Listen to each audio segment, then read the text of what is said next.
Greek mythology is responsible for some of the most enduring stories in all of history. The pantheon of gods sitting atop Mount Olympus, the underworld, land of the dead, guarded by a multi-headed dog, and don't forget the many monsters, the Minotaur, stalking through the labyrinth, the sirens luring sailors to their death with their beautiful songs, and of course the woman with hair made of serpents whose gaze can turn a man to stone.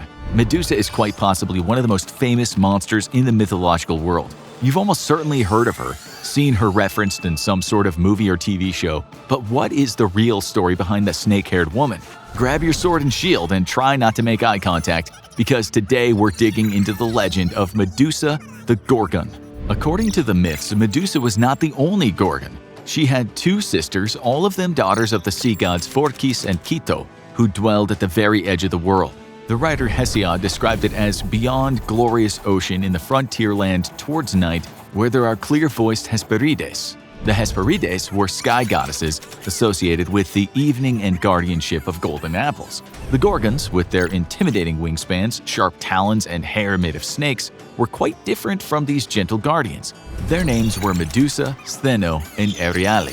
Stheno's name means strong and forceful, while Euryale's means broad. Depending on the story, the blood of the Gorgons was said to have poisonous or healing properties. Those odds don't seem great, but if you happen to find yourself in possession of some Gorgon blood, then why not flip a coin? The Gorgons have been part of Greek mythology since before the 7th or 8th century BCE, when Hesiod wrote about them in Theogony. It's theorized that they were the result of Near Eastern mythological and artistic influences on ancient Greek culture. Early depictions of the Gorgons, when they had a more bestial appearance with thick hair and tusks, looked notably similar to those of Lamashtu, a Mesopotamian demon known for stealing children and attacking pregnant women. Over time, depictions of the Gorgons shifted to become more human in nature, but some monstrous elements remained as they became the creatures we imagine when we hear the word Gorgon today. Their imagery is frightening, intimidating, and iconic. Open mouths, wide, wild eyes, and twisting crowns of snakes. And no Gorgon is more recognizable than Medusa herself. While the other Gorgons were immortals with monstrous features, Medusa was quite different. She was mortal, a lonely fate when her siblings would never grow old or die. But where they were hideous to behold, she was beautiful. Her looks and feminine charms captivated all who knew her, and her most stunning attribute was her lush, splendid hair. But not all attention is welcome attention, and Medusa captured the eye of a lustful god, Poseidon. Brother of Zeus and the god of the sea, Poseidon boldly pursued the mortal girl, but she rejected his advances out of devotion to the goddess Athena, whom she hoped to serve as a priestess someday. But gods don't like to take no for an answer, and one day in the temple of Athena herself, Poseidon forced himself on Medusa. Athena was horrified and enraged at the desecration of her sacred temple, and she sought revenge not on Poseidon, her uncle, and the one who had abused his power, but on Medusa. Athena transformed her into a monster, changing her hair to snakes and her face to a visage so hideous that any who met her eyes would be petrified and turned to stone.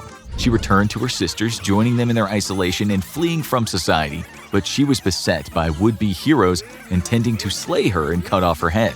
Eventually, one succeeded, but we'll get to that a little bit later. First, we have to address something a few of you watching might have been listening to the story of Medusa and thinking, "Hey, that's not how I heard it." And that's entirely possible. There are several variations on the Medusa myth that have circulated over the years, some popularized by different ancient poets, some just resulting from the way stories shift and change over the years after hundreds of retellings. The earliest mentions of Medusa describe her as a monster quite like her sisters, born monstrous, rather than made that way. Over time, more emotion and drama was woven into the story.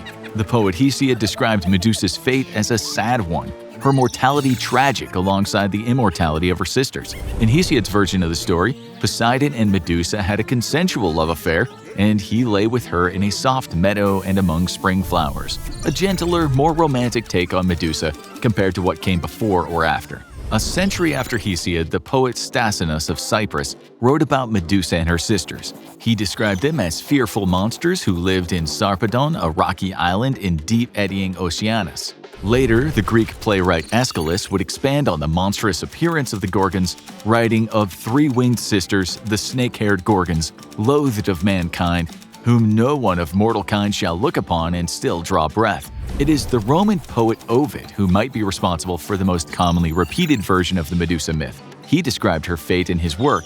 She was once most beautiful, and the jealous aspiration of many suitors. Of all her beauties, none was more admired than her hair. I came across a man who recalled having seen her. They say that Neptune, lord of the seas, violated her in the temple of Minerva. Jupiter's daughter turned away and hid her chaste eyes behind her aegis. So that it might not go unpunished, she changed the Gorgon's hair to foul snakes. And now, to terrify her enemies, numbing them with fear, the goddess wears the snakes that she created as a breastplate. One thing all the Medusa myths have in common is her death at the hands of the hero Perseus. The story of Perseus began when Acrisius, the king of Argos, was warned by the Oracle of Delphi that his grandson would one day kill him.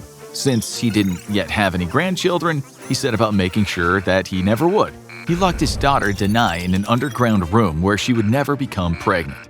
But walls, locked doors, and a secret underground chamber are no match for Zeus, the god of thunder and unofficial god of infidelity. Zeus took a shine to Danae and decided to visit her in the form of a shower of golden rain. Stop right there, don't say it, get your mind out of the gutter. Yes, he came to Danae as a shower of gold, bypassing the walls of her chamber and entering her body. When the shower had passed, she was pregnant. She eventually gave birth to a son named Perseus. Furious that his daughter had managed to conceive a grandson, and not believing that Zeus was the father, Acrisius sent his daughter and newborn grandson out into the open sea on a ship. They drifted for a while before landing on the shores of Seriphos Island, where a local couple rescued them. They weren't just any ordinary couple either. The husband was the brother of the island's king, Polydectes. When Perseus grew up, becoming a strong, handsome young man, he attracted the ire of King Polydectes. Polydectes wanted to marry Danae, but didn't see a way to pull off that union with her son around. See, Danae didn't want to marry him, and Perseus protected her from his unwanted advances. So the king hatched a plan. He would send Perseus away and make sure that he would never come back. Polydectes threw a royal banquet at which each and every guest was required to bring him a gift. For his gift from Perseus, he asked him to journey to the lair of Medusa to slay her and bring him back her head. In Polydectes' eyes, this task was as good as a death sentence, but Perseus promised to complete the quest and return victorious with the Gorgon's head in hand. He was in luck too. Athena, ever eager for a chance to help Medusa suffer and for the chance to help out her demigod half-brother, offered guidance to Perseus. She instructed him to find the Hesperides, who would be able to tell him the location of Medusa and her sisters. Before he could locate the Hesperides, Perseus would need to pay a visit to the Graiae, the sisters of the Gorgons, 3 gray-haired women sharing one single eye between them. He was able to get the better of them by stealing their eye, holding it hostage, and promising to return it in exchange for the location of the Hesperides. When he reached the Hesperides, they offered to help him in the form of a special bag he could use to carry Medusa's head without being harmed by it. Then several of the gods contributed gifts that would aid him with his quest. Athena gave him a polished shield, Zeus offered an unbreakable sickle, Hades gifted him a helmet that gave him the ability to turn invisible, and Hermes gave him a pair of winged sandals. Armed with the favor of the gods and the hidden location of the Gorgon's cave, Perseus prepared to take on Medusa. When Perseus arrived at the cave, he found Medusa sleeping. Using the polished face of the shield he received from Athena, he was able to look at Medusa's reflection, observing her without being turned to stone. Then, using the unbreakable sword, he sliced off Medusa's head. From her bleeding wound, the famous winged horse Pegasus and his brother Chrysaor were born. With the helmet of invisibility keeping him hidden from view, Perseus threw Medusa's head into the bag and fled. But Perseus' journey wasn't over just yet. On the way back home, he passed through Ethiopia, where he spotted a beautiful young woman bound to a rock, waiting for a sea monster to rise up and swallow her whole. This was, as he learned, the doing of Poseidon, a punishment for the queen of Ethiopia's vanity. Andromeda would pay the price for her mother's choice to proclaim herself more beautiful than the daughters of Nereus. In exchange for Andromeda's hand in marriage, Perseus slayed the monster, Chethos, and freed her. The two were married, but the union was interrupted by Andromeda's uncle, who was originally supposed to marry her. Ew. Perseus defeated the lecherous uncle by holding up Medusa's head, turning him into stone. After all this trial and tribulation, it was time for Perseus to return home and offer the king his gift. When he arrived, he learned that Polydectes had continued his predatory pursuit of Danae in his absence. Enough was enough, and Perseus confronted the king in his palace, holding up the head of Medusa for him to see. Polydectes turned to stone, face frozen in shock forever. But wait, did Perseus ever kill his grandfather? He did, but it was an accident. Sometime later, while participating in a series of athletic games, he threw a discus that hit an old man and killed him. That old man was the grandfather he never knew. But enough about Perseus. What happened to Medusa?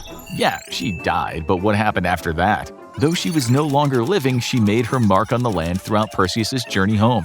As Perseus flew over the North African desert, using the winged shoes gifted him by Hermes, Medusa's blood began to leak from the satchel, falling onto the sands and creating venomous snakes. When Perseus stopped to rest at the shoreline of the Red Sea, her blood dripped into the water, transforming into hard red coral. As for the fate of Medusa's head, Perseus presented it as an offering to Athena in thanks for her aid during the journey. She placed the head on her shield, her aegis, using it as an offensive as well as a defensive weapon. It protected her, but it now could also turn her opponents to stone. Now seems like an appropriate time to mention that the name Medusa means protector. Medusa is far from the only female figure in Greek mythology with a touch of the serpentine about her. There are her sisters, of course, but it goes beyond the Gorgons. In many Greek myths, Lamia was a beautiful woman, either the daughter of a king or the daughter of Poseidon, and the mother of the sea monster Scylla. Either way, she was beautiful. Beautiful enough to catch the eye of the god of thunder and the infamous philanderer, Zeus. He seduced her, and she bore several of his children. Well, as you can imagine, Hera didn't take kindly to this. You might expect her to get used to Zeus's affairs after a while, but she had a real talent for wrath. And she, depending on the version of the myth, either killed off all of Lamia's children, except for Celia, or forced Lamia to kill her own children. Either way, Lamia was driven mad with grief, becoming obsessed with stealing and killing children. Over time, her rage and hatred turned her into a monster, transforming her into a hideous creature, half woman, half serpent. Zeus decided to do something to ease her pain. Did he bring her children back? No, of course not. But he did give her the gift of prophecy and the ability to pluck out her eyes at will and replace them. Oh gee, thanks, that really makes up for all the horrible tragedy. There is another female serpent monster in the Greek myths, the daughter of the sea gods Phorkys and Keto. Her name is derived from the Greek word for viper. In Hesiod's writing, he described her den as a cave deep down under a hollow rock, far from the deathless gods and mortal men. Hesiod also wrote descriptions of her appearance: half a nymph with glancing eyes and fair cheeks, and half again a huge snake, great and awful with speckled skin, eating raw flesh beneath the secret parts of the holy earth. She was the mother of many of Greek mythology's most iconic monsters, including Cerberus, the many-headed dog that guards the underworld, the Chimera, a hybrid lion-goat-snake, and the Hydra, the many-headed beast eventually slain by Hercules. Women who are part snake are not limited to Greek mythology. There are different versions of serpentine women from all over the world. One striking example is the Japanese Nure Onna, or wet woman. Once again, get your mind out of the gutter. The name refers to her preferred habitat along the coasts, riverbeds, and in and around various bodies of water. It also refers to the fact that they always appear dripping wet, as if they've freshly emerged from beneath the surface of their watery home. The Nure Onna are vampiric sea serpents lurking around bodies of water, waiting for unsuspecting humans to wander by so they can drain them of their blood and eat them. The story is thought to originate from the Iwami region of the Shimane prefecture, and there are two variations on the creature. One looks like an enormous sea serpent with the head of a human woman, and the other is the same but with humanoid arms as well. Both variations have long black hair drenched with water and forked tongues. She doesn't turn her victims to stone with a glance, nor does she use her inhuman physical strength to simply destroy them right away. Instead, the most common versions of the story have Nure Onna using trickery to ensnare her prey. A Nure Onna will appear on the coast or riverbank disguised as an ordinary woman in a state of distress, carrying a baby bundled up in a cloth. She'll beg for help from passersby. When they draw closer, she asks them to hold her baby and allow her to rest. If the victim accepts the baby into their arms, it will become heavier and heavier, weighing them down until they're unable to move. Then she's able to attack and feed. Medusa can be seen throughout ancient Greek art. Her face painted on ceramics, sculpted from stone, smelted from metal. According to Madeline Glennon of the Department of Greek and Roman Art at the Metropolitan Museum of Art, Medusa's face functioned much like the modern evil eye. She was a protective symbol, something dangerous that would repel other dangers, keeping other evils away. The association likely contributed to the popularity of her image in art. The Gorgonion, the head and face of Medusa, appears frequently in temple decorations from the Archaic period. In these depictions, she is hideous and beastly.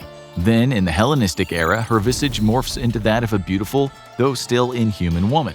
Medusa's impact on art has persisted beyond ancient Greece. In 1554, Cellini sculpted a bronze statue depicting Perseus's moment of victory just after beheading her. He stands over her body, holding her severed head in the air. This was intended to represent the power of the Medici family over the people of Florence. Other artists at the time courted the favor of the Medicis with Medusa imagery. Caravaggio painted Medusa's moment of defeat onto his ceremonial shield, again capturing the image of the powerful creature's defeat. During the French Revolution, Medusa became a symbol of a political movement. Jacobin rebels used her image as an emblem of French liberty, linking her power with anti-establishment action. Medusa inspired more modern poets than Hesiod and Ovid, lighting a creative fire in Percy Shelley.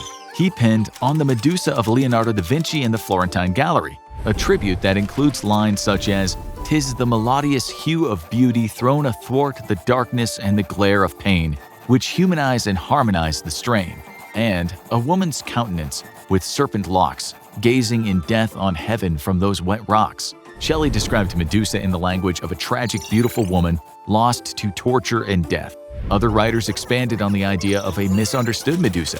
In the 1975 manifesto, The Laugh of the Medusa, feminist theorist Hélène Cixous used Medusa as a jumping-off point to discuss women's bodies, the fear of female desire, and the value of women telling their own stories. "You only have to look at the Medusa straight on to see her," she wrote, "and she's not deadly, she's beautiful, and she's laughing." Other prominent cultural voices had different opinions on what Medusa could represent. In 1940, Sigmund Freud's writing Medusa's Head was published after his death. In Freud's eyes, decapitation could be compared to castration, and therefore the fear of Medusa could be linked to a fear of castration. Linked to the sight of something, he continued, "Numerous analyses have made us familiar with the occasion for this. It occurs when a boy who has hitherto been unwilling to believe the threat of castration catches sight of the female genitals, probably those of an adult, surrounded by hair and essentially those of his mother." Honestly, that seems like a bit of a stretch. Also, it should be noted that Medusa was the one who was decapitated in the myth, so that whole castration metaphor does begin to fall apart a bit there. Today, Medusa remains a compelling character, explored again and again in art and culture, from Dungeons & Dragons to God of War to Percy Jackson and the Olympians. The more things change, the more they stay the same, and artists continue to portray her and Gorgons in a wide variety of ways. Sometimes she is the unfeeling monster, the dangerous beauty. Other times, a tragic villain, the victim of a curse that she didn't ask for or deserve. She terrifies us, she wards off evil, she excites and intrigues us in every form. For a being whose gaze is meant to be avoided at all costs, none of us seem to be able to look away.